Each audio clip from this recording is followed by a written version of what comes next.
And we're live. And with me, I have Nick Carroll with me. Welcome again, Nick. Thank you for being here. Hey, not a problem. Glad I had a little bit of time tonight to hang out for a little bit, so that's cool. That was a pretty interesting debate last night. Yeah, between Bernie and Hillary, I was surprised that it was as lively as it was. When I've watched most of the debates that they've had since the very beginning, and the first two or three, maybe four, were pretty boring, and I had a hard time watching the whole thing. And I tended to switch to other channels when I got too bored. But last night's debate was extremely uh, hectic, as these two people were going at it pretty hard after each other. So I enjoyed it actually, and I thought it was good to see Bernie actually fight back for once, because he's been railroaded the last several months by her, and he's been relatively lenient with her, not attacking her. Hillary is one of the most easily attacked political figures in the world because she has such a long track record, and Bernie's been basically nice to her, and it was good to see that the gloves finally came off last night. Yeah, yeah. Thank you for getting me to watch it because honestly, I wasn't going to watch it at all. I was Yeah, skipping it because Hillary lies about everything, and Bernie, he mostly has the exact same talking points. He talks about big business and banks and Wall Street, the top 1%, and socialized medicine, education for all, upper, higher level education, like, bachelor's degree level stuff. Yeah. yeah, and it's kind of like the the same talking points gets boring after a while. So quite frankly, I was just going to skip it because the most interesting debates happen with the GOP candidates. Donald Trump keeps everything lively and interesting and entertaining. Yeah, he's pretty much a sideshow, and he drives a lot of the talking points because he keeps throwing out new and different things to talk about each day, whether they're good or bad.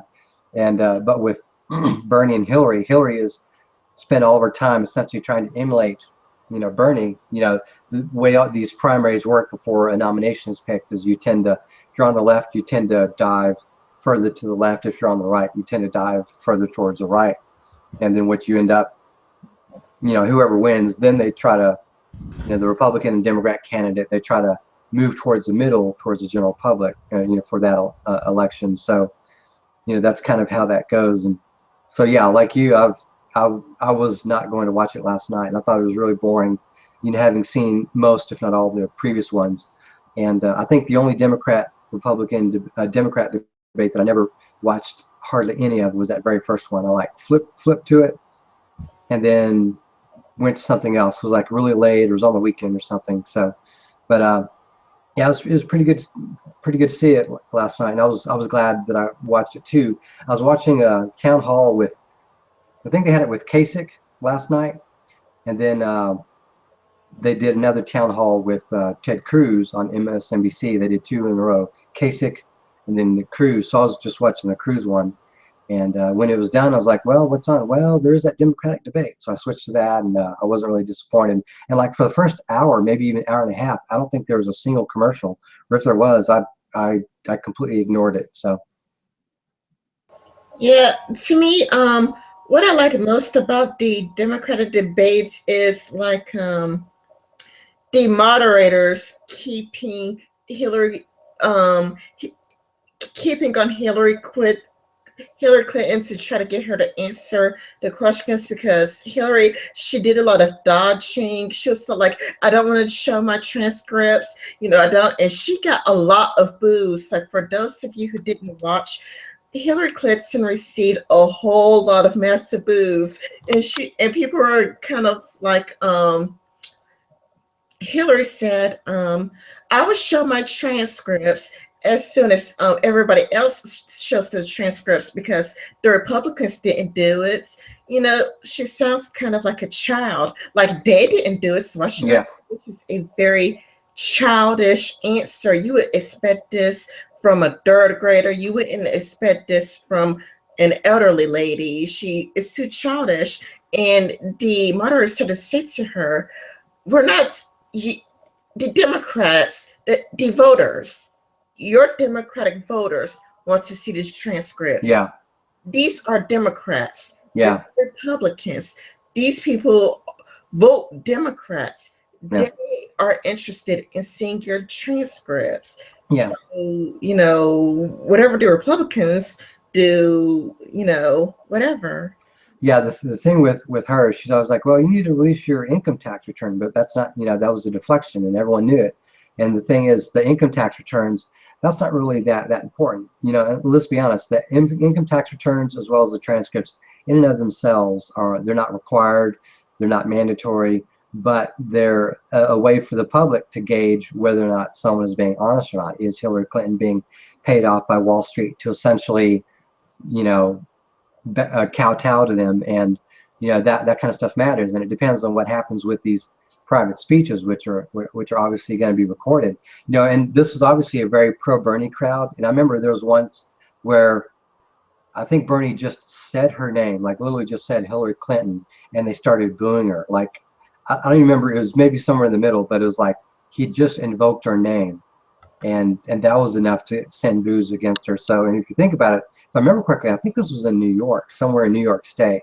So it was kind of, maybe it was in Brooklyn, maybe that's what it was. I don't know, I can't remember offhand, but it was kind of interesting to see that public support is obviously going towards Bernie.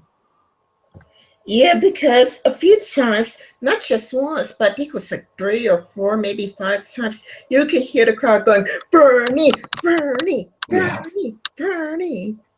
Yeah, it was kind of good to see, you know, the way it went. You know, I think the moment she actually started apologizing for basically a piece of legislation that her husband signed and apologizing for the super predator comment, she basically like started cratering. Like that must have been like 40 minutes or so within it.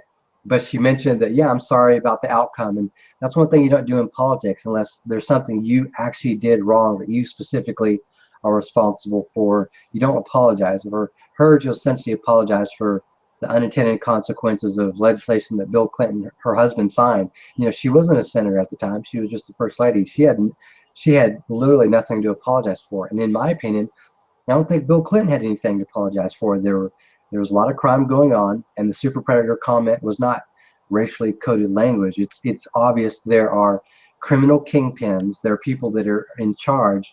That those are the ones you focus prosecutorial efforts on, going these ringleaders and corrupt people that are essentially pushing drugs and all this other stuff down to the populace. Those are the people you target, and you don't necessarily have to be politically correct when targeting these people. So the super predator comment, in my opinion, is just fine. So that's one of those areas where Bill Clinton was, relatively speaking, a moderate Democrat, you know, within the left in those days.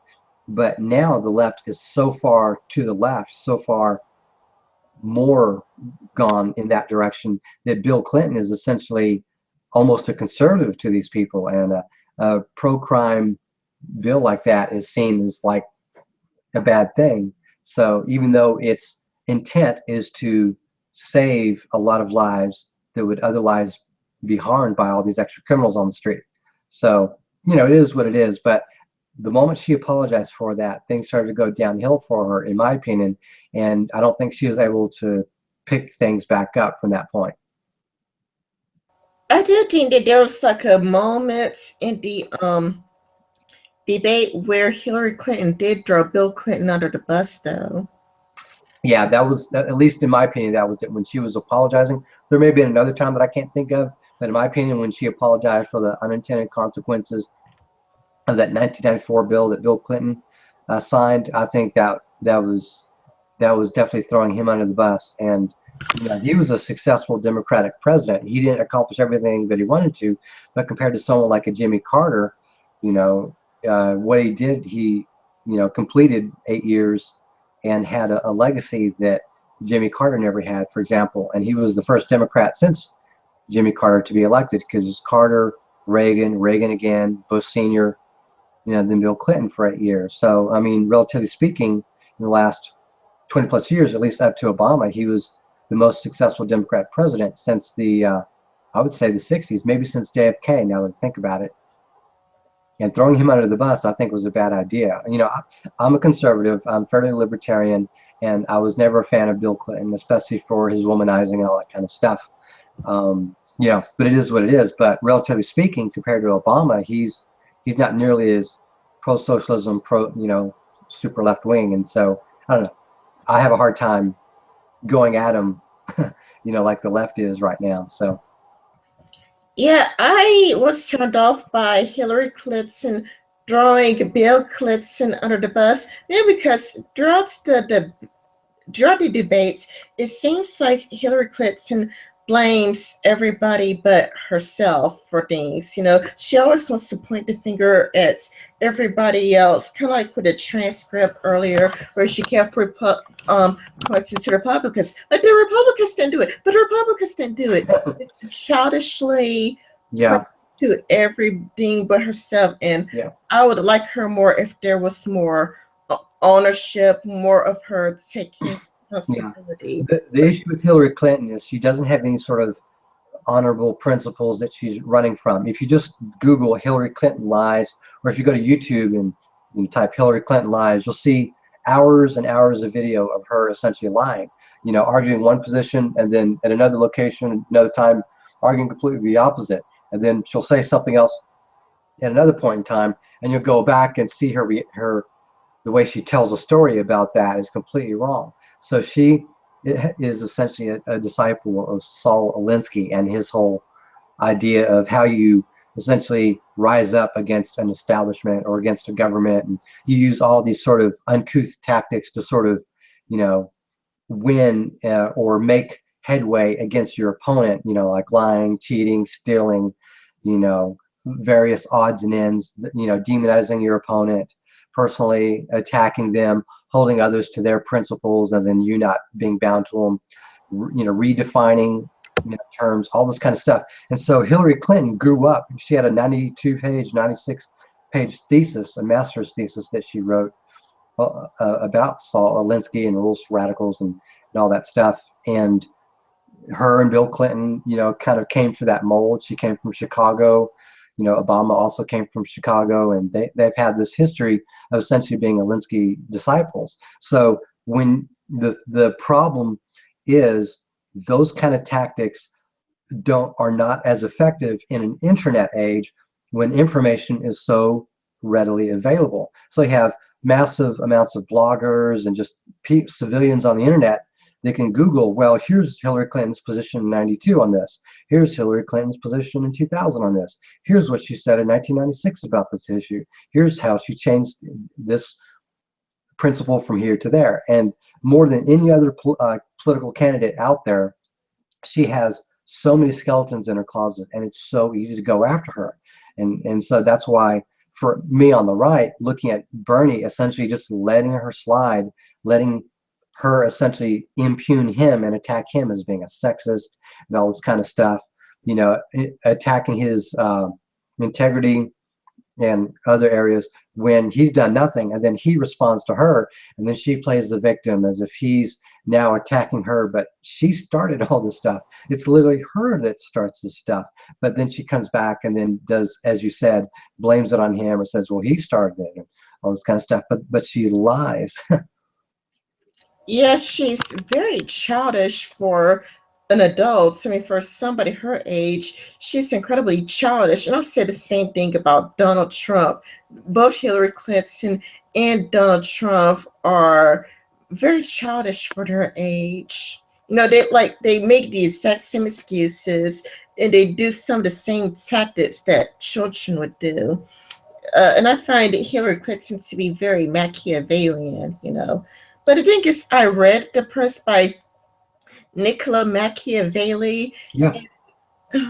What, you wanted to say something? Oh, no, I was basically saying, yes, that you had mentioned that. Go for it. Yeah, I actually read The Prince by Niccolo Machiavelli, and he actually says that people looking down on greed. I mean, even more so than cruelty. Like, if you're cruel, but you benefit your country, then people can let cruelty slide. But it says that people don't like it when you're greedy, especially with your own people. Like he has nothing against stealing from an enemy country. Like if you steal from an enemy country, people are not going to care. But people don't like it when you screw your own people over.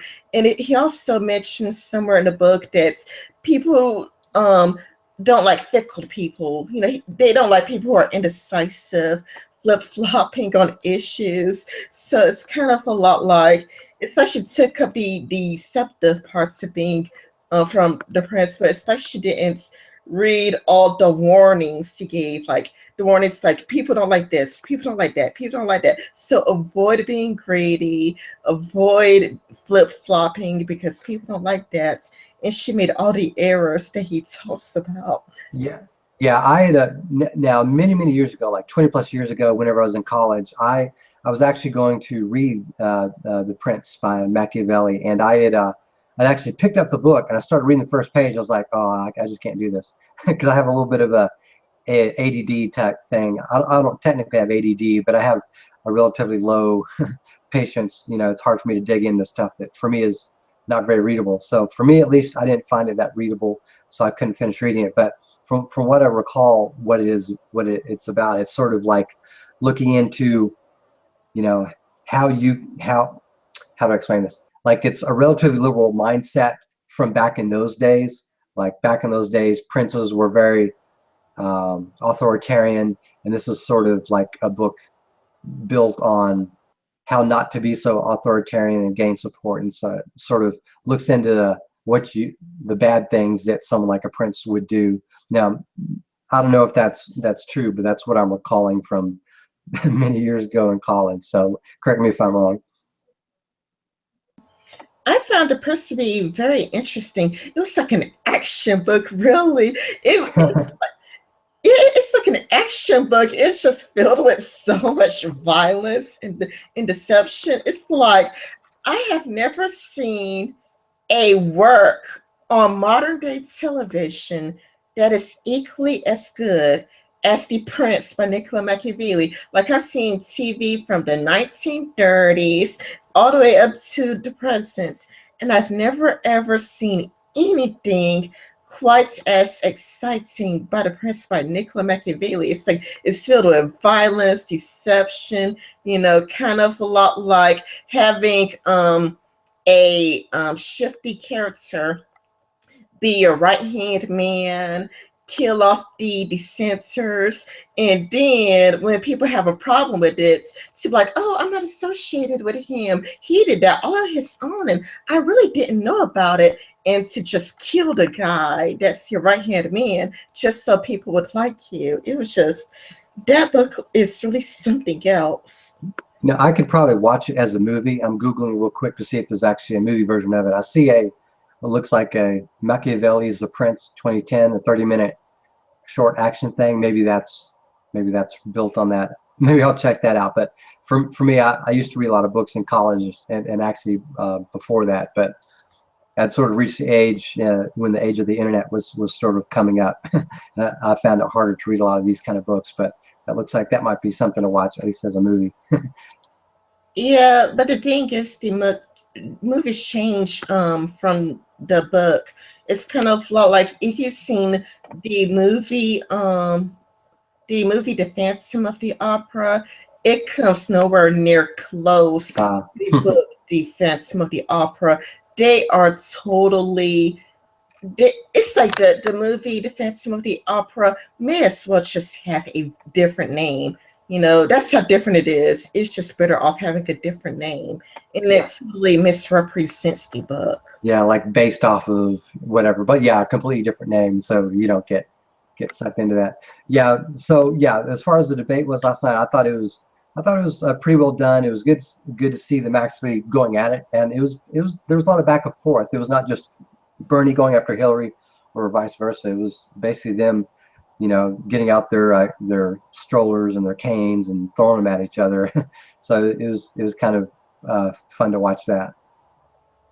Yeah, and I have an article I would like to get to. I hope Yeah, we have enough time for it. yeah, cool. Go for it. Does it show up? Yes, I see it. Yeah, basically it's trying to talk about the regressive left on the regressive left and why they feel the way they feel about ISIS and whatnot. Is it also about Arabs? Now, I haven't read this article, but generally, what I've looked at, the way how liberals sort of rationalize terror, is they look at it through a postmodern lens, where it's like, hey, all these cultures are equal, or who are we to say that this set of morals is good and this set of morals is bad? And so they look at a lot of these Arabs as, so instead of terrorists, they're freedom fighters, and so we have to, look at it that way. We got to treat them equally, and then there's another lens where it's sort of similar to intersectionality, where it's like, well, these Arabs, they're oppressed people, and they're oppressed by the Jews, and they're oppressed by the Americans, and they're just peaceful people. Islam is a religion of peace, so they're trying to defend it that way. So those are the two general defensive themes that I've seen from the left in the last I don't know, couple decades. Yeah. Right here it says Kerry believes that the satirist Islam gunman killed at the Charlie Hebdo office in Paris had it coming. It's not that they deserve to die. Sean Kerry is a liberal, after all, and does not deserve the death penalty for journalists. But liberalism is a Tiffany's creed. It can mean that you believe in individual freedom and abhor every variety of prejudice, including prejudice that allows men to shoot journalists dead for producing magazines they disapprove of. Or it could mean that you go to such lengths to take account of your enemy's opinions. You become indistinguished from them. I think that that last sentence is very interesting. That the faults of Yeah. liberalism, where you just go to such lengths to understand a Muslim, that you adopt some of their views. Yeah, that makes sense. That they're trying to relate to them so much. I know the way the left has viewed Christians within the United States, over the last few decades has been very combative. A lot of them are, maybe Reformed Christians, or they become atheists one way or the other, or maybe their version of Christianity is relatively secular compared to a lot of the more classical, Christian, say, conservatives out there. And so there's been this sort of push on the left against Christianity, against that sort of worldview. And so you have these two sides. And so what they do is they look at, well, Jews and Christians are sort of on one side, and we need to help other religions like maybe Buddhism or Islam or stuff like that. And they sort of buy into the views of those in those religions because they're antithetical to Judeo-Christian values. So, the way Islam treats an eye for an eye, like I've been hearing Ben Shapiro talk about this, the way Islam treats an eye for an eye is fairly literal, whereas Jews and Christians look at eye for an eye as more of a issue in terms of like monetary value and things of that nature. There's no golden rule in Islam, but if you look in Christianity and Judaism, there's essentially treat others as you treat themselves and all that kind of stuff. So there's all these different things that are these different views, and so the left has had to essentially defend a certain type of view, and that just includes Islam within it. And even George Bush in the early 2000s, Bush 43, he was under the impression also that Islam is just or merely a religion of peace. And the problem is, here in the States, at least up through the 2000s, the percentage of people that are actually Muslims has been relatively low, 4% or less. In fact, in 2007, Pew Research did a poll where 4% of the adult population that was polled said they were Muslim.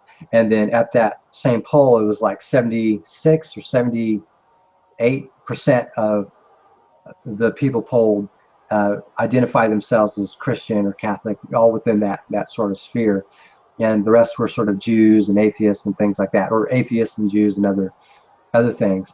And then that's 2007, right? We moved to 2014, who did a similar poll, and Muslims made up 0.9% of the poll there.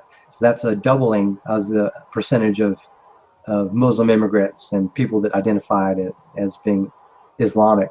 And the percentage of people that were Christians went down from that 76 or whatever down to like 70%. So the percentage of people identified with that. And so the people on the left, they tend to look at this sort of progressive type of view where there's this oppression ladder and this super minority is the Arabs, and so we got to defend them. And so that's been a big part of their outlook with Islam. Yeah, but Christianity had a reform, you know, True. time of Martin Luther, Christianity did have a reform. Yeah, and Christianity in itself is sort of a reform of Judaism. And Christians and Jews sort of agree a fair bit on the Old Testament, but the New Testament is where those two religions diverge quite a bit. So, but even then, there's a lot of similarity between the two religions, particularly since Christianity sort of evolved, for lack of a better phrase, out of Judaism. So, there's really that sort of side of the values. And like, if you look at this country in terms of, the founding fathers and where all these people came from as British citizens, and they were all going through the Enlightenment and its opening decades, and they were tired of the tyranny that these people in Britain were doing that weren't terribly representative. They weren't properly representing the people in the colonies that they were passing all these laws for and doing all these things. And so the United States sort of was born out of this rebellion of individual liberty and inalienable rights and stuff like that. That's sort of what's led to what we have today. But the left has been fighting more towards, socialism and Marxism and communism to some extent, and collectivism as opposed to individualism and all this kind of stuff. So we've seen the left go into that. So what they're doing is they're looking for essentially other enemies of individual freedom, which, hey, Islam is an enemy of individual freedom. There are no inalienable rights there. The human rights that Islam respects are not the same thing that we respect coming out of a Judeo-Christian background here in the States. And even to some extent, the Brits, the people that live in the United Kingdom and the rest of the Western world, they still believe to some extent in some measure of individuality. And the left has been, as we mentioned earlier, going so far to the left, particularly recently, that they're looking for whatever means they can to sort of rebel against this Western liberal, classical liberal establishment. And so that's been this interesting part of the divide. And that's why you see people like Bill Clinton essentially cast off to the side and thrown under the bus, because the left of today, the modern left, fueled by these millennials that many of which have never had their own job or daddies paid for them to go to college, and they've sort of built this empire, this new empire to go against the establishment, and they're collecting all their enemies. So hey, Islam, they're an enemy to that. They'll side with them just as they will with communists and anyone else. Yeah, it says John Kerry, liberalism and the liberalism of millions like him ignored Charlie's warning not to be so open-minded that your brains fall out. Kerry wanted to understand radical Islam and seek the root causes of its apparently psychopathic violence, not for the knee-jerk condemn, whatever. When Kerry applied his nuanced and expensive educated mind to the corpses of the magazine office, he discovered that the dead have provoked their own murders. The assassins had, well, if not quite legitimate reasons, then certainly a rationale which explained why they were really angry because of this and that. Yeah, that's what you're talking about. He's sort of rationalizing it, trying to understand them, and then sort of get caught up. Yeah, I can see why they do that, and yeah, let's go ahead and have the media and the press, censor themselves, because that's what the press and the media is for, is censorship, right? So that's why we're seeing a lot of the people on the right saying, hey, even we value the press. These are rights of the press. If you look at the right, the Republican Party, they basically sell themselves as the constitutional party, and they're very focused on individual rights, and they're fairly good with most of the rights that are listed in the Bill of Rights. And they have their own. Conservatives have their cross to bear, pun intended, and so do the left. The liberals, they have their own cross to bear, and but there's definitely a difference in how they both look at Islam. And it's interesting that it's only taken until recently for people like Bill Maher and other people on the left to finally recognize, hey, there's a problem with Islam. It's not really the peaceful religion all of my peers have told me about. That's no news to us on the right. We've known this for decades. But getting people on the left to listen, certainly in my experience in the 90s and the early 2000s, was hard to do. It even took me some time to adapt to the idea that Islam was not merely a religion of peace. It's a religion of submission, and it's got its own outlook. And if you're going to be a fundamentalist Muslim, it's going to be radically different than what we see here in the States. And because Islamic terrorists, radical Islamic terrorists, have been such a minority here in this country, they haven't been getting the press that all the Christians do. But if you look at 2001, when 9/11 happened, that woke up a lot of people to just how dangerous Islam can be, particularly if the radical elements, take over or take control in the United States. And since 2011, roughly half of all terrorist attacks in this country since then, right, and that's not including 9/11, have been Islam. And that's with them being up to 4% and later up to 0.4% and later up to 0.9% of the total population. They've managed to conduct half of all terrorist examples. But the thing is, us on the right, we've known that worldwide, the vast majority of all terrorism that occurs worldwide has been Muslim based. It's roughly 99% outside the US.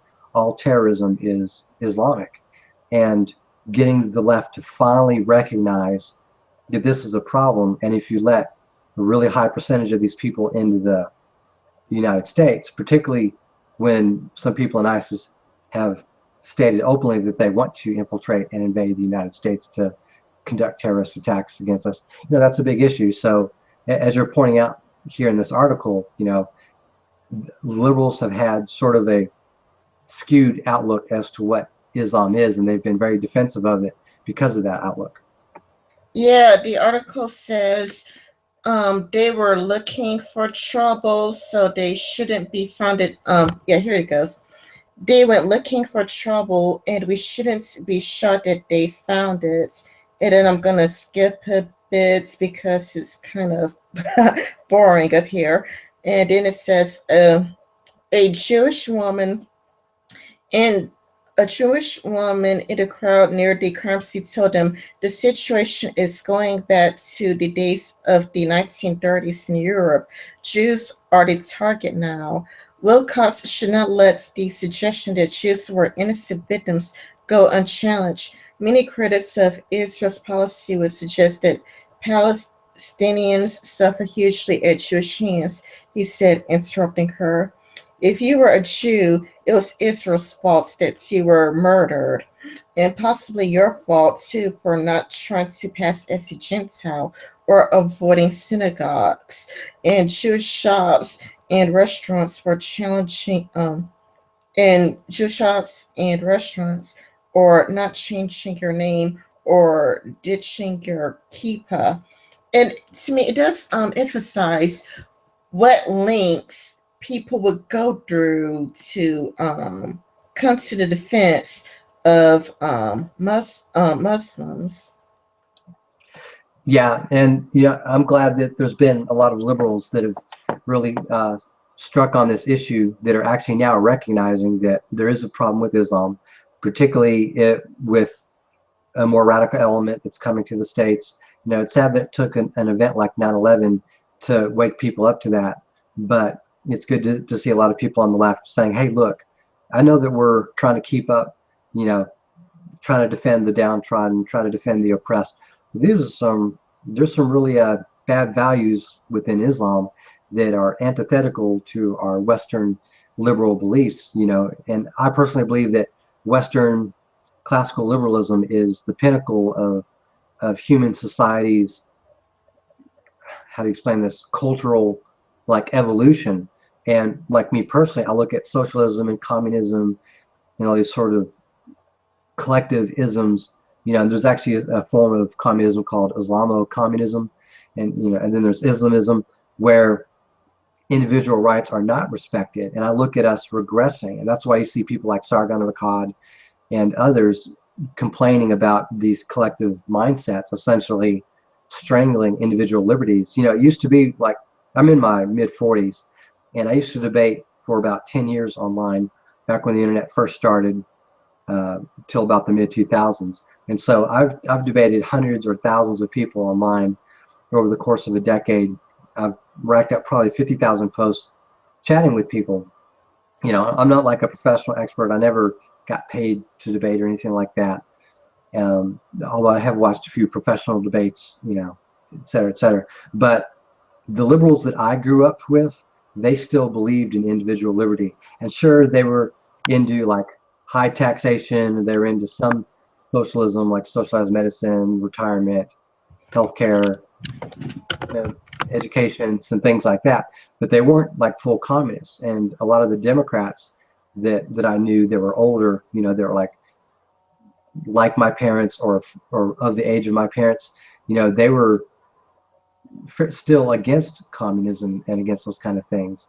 And it's, for me, I look at it as a sad degeneration of American liberalism, that so many of them are sucked into socialism and communism and collectivism, and I think they're going in the wrong direction. And unfortunately, they're never going to listen to people like me, because they consider me extreme right wing. If you're in the right wing, you're automatically extreme, and we're automatically someone you shouldn't listen to. And you know, we don't matter because we've been defeated, and liberals have won everything. Therefore, you know, whatever. Well, okay, if you think that, but you have to realize that there's still a huge part of the left that is antithetical to what you believe is liberalism. And if you don't fight against it, no one else can or will, because everyone on the left, they're too busy ignoring us on the right, or have been until the last couple of years, to listen to us, to listen to our fears. So, and that's kind of a little bit of a side tangent there, but your article is kind of bring that out in me, is what we're seeing in the left wing now is getting worse. And unless the liberals fight that, things are going to go really bad for this country. And I would just hope that they'll listen to some of us on the right, because we can help them, because we understand individual liberty more than they think we do, even if we take different positions on certain rights, you know, that they do. So Yeah, the article goes on to say, open-minded liberals thus found the lesson of Hebdo attacks was clear and surprisingly reassuring. The only people in danger were the few satirists who went too far. They thought terrorists are really angry because of this and that, but we are neither this or that, and the Islamist other won't harm us. yeah, they're essentially kowtowing at that point. They're like, well, let's just go ahead and cede to their demands. Let's go ahead, and we just won't be so risky, or well, let's not show any pictures of Muhammad, and let's not say any bad things about them, and let's keep defending them, and let's keep rationalizing what's going on. And that's going to have consequences. Yeah, exactly. I agree with you, dear. Like, it's like, oh, dear, I'm just upset about Muhammad because, and if we do not show Muhammad, then they wouldn't barter us. But right here it says, people begin to realize that the Islamic States targeted young fans at rock concerts and diners, eating at restaurants, inspectors at football games. Yeah, not only that, at those Paris attacks last year, they also attacked like a Israeli deli. I forget what it's called, like some sort of Jewish deli or kosher deli. They actually either attacked it or tried attacking that. And you'll notice that that's not even reported in this article, like it would have been reported in other articles. You know, that's part of the left-wing slant that us on the right have been fighting against for decades, because these people on the left, um, they will purposely avoid certain topics and try to frame the context of other things. So that may not be the case here, but I know that in those Paris attacks, that an Israeli or Jewish kosher deli, not a deli, like a store was attacked as well. So Well, like I said, I skipped around a bit, but I do think that they did mention the Jewish deli that got attacked. okay, that's cool. Yeah, it's just that I'm skipping around to save time because I think you have to go to work soon or something. Yeah, I can be out for another 15, 20 minutes. So I'm good. Yeah, yeah, so we're just basically seeing people trying to appease these people. Basically, never comes. You are not provoked to retaliation, but instead, oh, here we go. Fear of violence without the experience of violence produces the ideal conditions for appeasement. You can imagine your own deaths. Um, you can imagine your own deaths and the deaths of those you love, but death never comes. You are not provoked into retaliation, but instead are overwhelmed by the desire to avoid danger by excusing and indulging. No one in Pakistan or Nigeria could engage in the wishful thinking of John Kerry. Only the nervous peace of a phony war could produce the thoughts that we could have it always. Yeah, that's the issue. That's the very goal of terrorism, is to essentially make your enemy fear you so much that they'll either submit to your demands or they'll surrender, and allow them to take control, and that's something that we have to recognize is a problem, that appeasement. We could carry on being good liberals, respecting the rights of women and homosexuals, believing in freedom of speech and of religion, while conceding massive grounds to men who were against every liberal and democratic principle we avowed. As much as admirable and essential desire to prevent our fellow citizens suffering anti-Muslim bigotry, as much as narcissistic this is really good. As much as narcissistic desire to indulge in Western guilt and basic desire to save our skins and come our fears has shaped contemporary culture. Yeah, that to me, that reminds you of the whole white guilt issue. It's basically, a lot of these people trying to get essentially white people to feel guilty for things that they never did, and by making them fearful or making them essentially guilty of these things, they basically change their actions and will support, these sort of progressive, liberals. Yeah, yeah, it's like rampant white guilt. And I think that he also brought up another good point, the basic desire to save our skins. So I think the amazing atheist talked about this. That's in a sense the regressive left is more racist than non-regressives because in their hearts all Muslims are terrorists. So they're kind of like, no, no, no, no, don't draw Muhammad because a Muslim would surely kill you. And it's kind of like, what kind of thinking is that? If you draw Muhammad, a Muslim is surely would kill you. When really, the amazing atheist is like, all Muslims are different, and there are Muslims who are against there are Muslims who are against the killing of people who draw Muhammad. They are against the terrorist attacks. But of course, they are silenced, which I've seen in the Rubin report where there is a more liberal Muslim and people keep silencing the liberal Muslims. They're trying to keep them quiet and just give the radicals a platform to speak. Yeah, if you think about Islam, it's actually the most antithetical belief system out there that I know of, at least, to Western liberal values. You know, they throw gays off buildings or hang them or kill, behead them, or do any other thing, or stone them, those kind of things. And they do the same thing, to women that don't do certain things, women that try to attend school. Maybe they don't wear the burqa or hijab or any of those kind of things.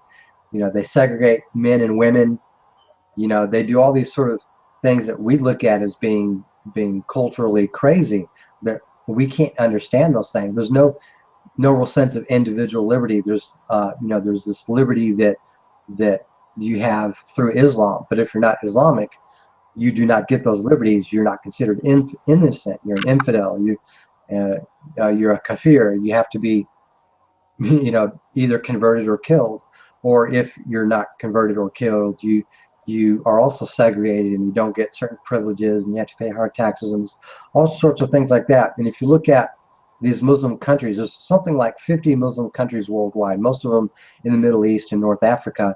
And there are no Western liberal values. 40, 50, 60 years ago, many of those countries started enjoying the fruits of Western liberalism, but they sort of got oppressed by Islam. And it's kind of sad that there are these progressive social justice warrior types that are basically defensive of Islam, and they just don't fully understand it. Or sadly enough, some of them probably do understand it and don't care because they're the enemy of their enemy. Yeah. Um, let's see. Single identity, distinct fellow cartoonist. Mm, I think we're about done here because I don't really see anything interesting in Yeah, here. yeah, that's cool. We could always talk about something else. Yeah, you saw the full libertarian debates, and honestly, I had no idea that a libertarian debates actually existed. Yeah. And it's kind of like you pointed me to that guy T's channel, and I mean, I already knew about that guy T, but I didn't know he was arrogant, and I just didn't know that it even exists. And I learned about so many new candidates like um um McAfee and Oh yeah, yeah, yeah. McAfee, and Austin Peterson, Gary Johnson. Yeah, that guy T. He's a pretty good YouTuber. I found out about him something like a year ago. I think probably off of one of the Sargon streams or something. Or the uh, the Accent Overlord, something like that. I remember seeing him from there, and I watched a bunch of videos from him, and he's one of my fans. I've always been somewhat libertarian. I'm one of his fans. I've always been somewhat libertarian, and when I found out about that debate was going to happen on John Stossel's show, John Stossel announced it like 2 to 3 weeks before the debate was going to happen, and then he did a trailer, and they filmed the debate in a 2 hour period, and they showed the first hour on one Friday on John Stossel's show, then the next weekend, the next Friday night, they showed the other half of it. And I was somewhat ignorant of Austin Peterson, and I was only vaguely aware that John McAfee was a libertarian. But I knew about Gary Johnson, but I wasn't personally a fan of Gary Johnson because he's somewhat like a libertarian socialist, and he's also pro-choice. I mean, I'm personally pro-life. So for me, that hasn't been very uh, intriguing or fascinating for me, for Gary Johnson, even though I agree with a number of things he says. But so for me, I've gone the whole Rand Paul route, and now reluctantly voting for Ted Cruz in the primary for the Republicans. But when I saw the debate, I heard vaguely of Austin Peterson, and turns out he's I can't remember if he's atheistic, agnostic, or Christian, or whatever. I don't know anything about his religion, but I found that out he was pro-life. And then when I watched the debate, I thought Austin did really good in that debate. And I was like, man, I love what this guy is saying. So I watched both parts of the debate, and that first part is what I showed you on that stream, and you may have seen the other part too. I can't remember, but yeah, I enjoyed the stream. And for me, on the libertarian side of things, I would probably vote for Austin Peterson, and then I'm just sort of alternating between either Ted Cruz or Austin Peterson, just based on where I stand politically. So Yeah, I also think that Austin Peterson did a very good job in the debate. What my favorite part was when they were talking about the wage gap between men and women, and everybody else was like, oh yes, we need to fix the wage gap, we need to fix the wage gap. But Austin Yeah, Peterson was the one person who was honest. Like, oh, come on, let's be honest. The wage gap between men and women comes down to women's choices. yeah. You can sort of tell he's younger because he's been keeping up with really the rest of us on these issues, and he knows that it's pretty much a myth at this point. You can pretty much type wage gap myth in Google and come up with tons and tons of information that essentially debunk this falsehood. And it's good that he basically is like, I don't believe it. His response I thought was well on. So I find myself quite a bit in agreement with him uh, on a lot of the issues because I've always been fairly libertarian. So I'm in that libertarian-ish Republican quadrant of the political compass.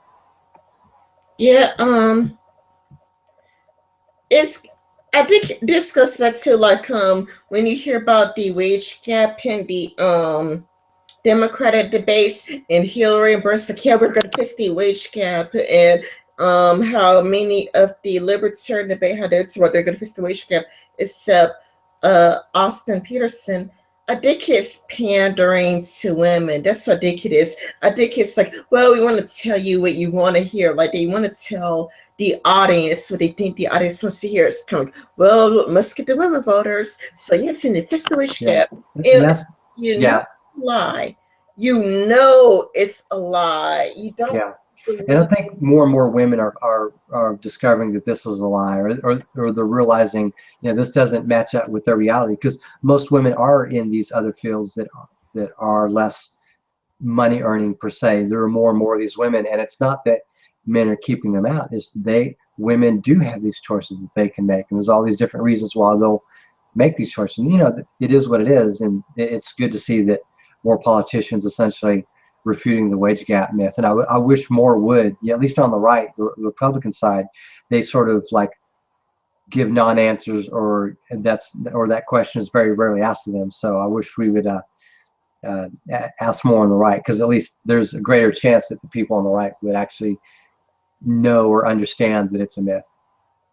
Yeah, it's all just pandering to women. That's all it really is.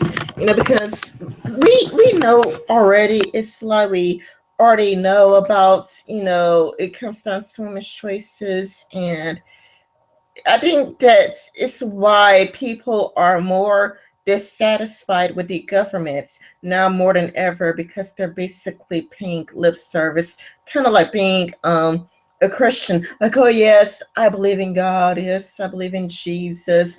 God bless America. It's kind of like um it makes me wonder how much are they saying is what they believe in, and how much are they saying is just to get votes. Yeah, and there hasn't been a lot of consistency on the right either, just like there hasn't been on the left. So between essentially both establishments conspiring to get us further and further in debt as a country, we're something like we're over 19 trillion in debt, something like 120 in unfunded liabilities, all of our financial commitments that that we've all the things we're committed towards offering that we can't afford, and it's like they're ruining our country. They're putting us further and further in debt. And when you think about all these kids magically getting, free college and all that stuff, someone is actually paying for that. And ultimately, these kids are going to pay for it when they're senior citizens and they realize they have no money. And when these people ruin this country and put us beyond the amount of debt, we're in debt more than any other nation. We have very high GDP, but we're just so far in debt, and it's getting worse and worse. And both parties are basically going, "Yeah, let's keep this up. We're doing great," and they're blaming each other when they're both at fault. And so that's why we're seeing this on the left. We're seeing this Bernie Sanders crowd. On the right, we've been seeing, from the Ron Paul quote unquote revolution to Donald Trump and Ted Cruz essentially capturing all these votes. And ironically, I think we're having more of this revolution on the right, because if you look at it, something like 80% of all the votes have gone towards Donald Trump and Ted Cruz, whereas something like just under 50% of the votes on the left have gone for Bernie. So regardless, we're seeing this revolt against the so-called establishment, and it'll be interesting to see in this election, this general election, who wins and what actually happens when these people get into office. If it's something like Donald Trump and Hillary Clinton, we probably got 4 more years of the same thing, and maybe the next revolution will actually engender a change. It looks like it's about time for you to go to work, so I guess I'll just wind this up. I just wanted to comment on your last points. Um, Bernie Sanders says that it's going to be a public college, meaning it will be paid by taxpayers' dollars, and it's going to mostly affect the wealthy because it's going to raise taxes on the rich. And when it comes to Donald Trump and Hillary Clinton, when I talk to some of the people, I talk to some of the Republicans, and I talk to some of the Democrats, and it seems like people aren't exactly voting for whom they really like.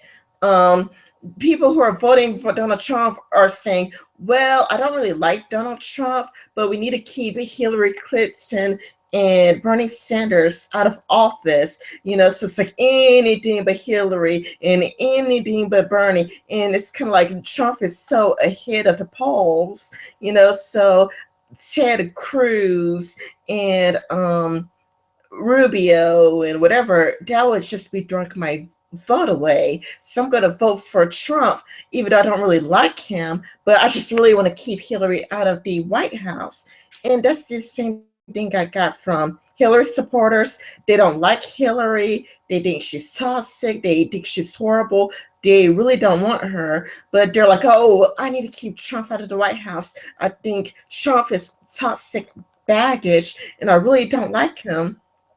Yeah. And so, it's kind of like it's both sides, voting for people they don't really care for, but it's kind of like a self-fulfilling prophecy. You know, Yeah. it's even way back when Ted Cruz has a really firm chance, but it's still kind of like people voting for people that they don't even really like just to keep another person out of the White House. It's a self-fulfilling prophecy because if people just voted for whom they really liked, if people voted for Ted Cruz instead of paying so much attention to the polls, if people voted for what they really liked, then Ted Cruz probably would be way high up there. Yeah, well, yeah, if there wasn't Donald Trump, it's, in my opinion, likely Ted Cruz would have at this point secured the nomination, because he's had a lot of, he's had the most grassroots support and the most anti-establishment support outside of Donald Trump.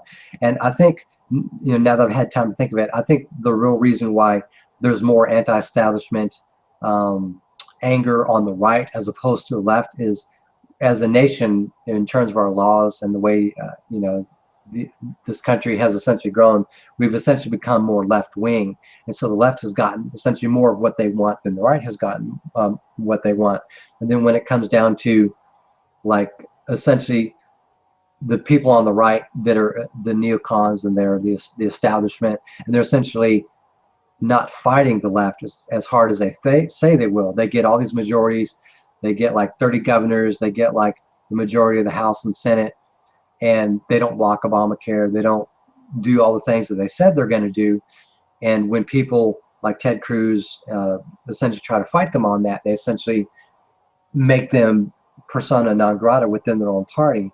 And it's rare to find someone like Ted Cruz within the right that's actually doing what he said he was going to do when he was elected, compared to the other politicians.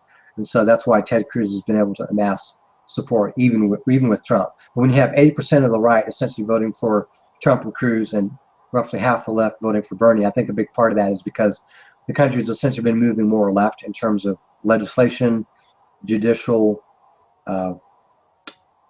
like their view on things, and of course the president for the last 7+ years has been the most left-wing president we've had probably since FDR. So Yeah, that's probably the reasons now that I think about it. Yeah. Well, I don't want you to be late for work, so I'll guess we'll end it here. Okay, yeah, thank you for inviting me. I enjoyed having this conversation. Thank you very much for coming. I'm sorry. I would like to apologize to the audience that if everything seemed very, very rushed.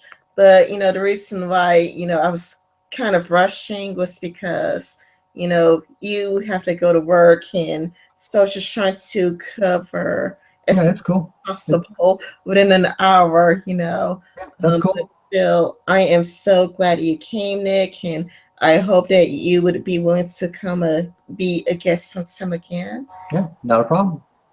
And I'll end it here. Bye, Bye, everybody. everyone.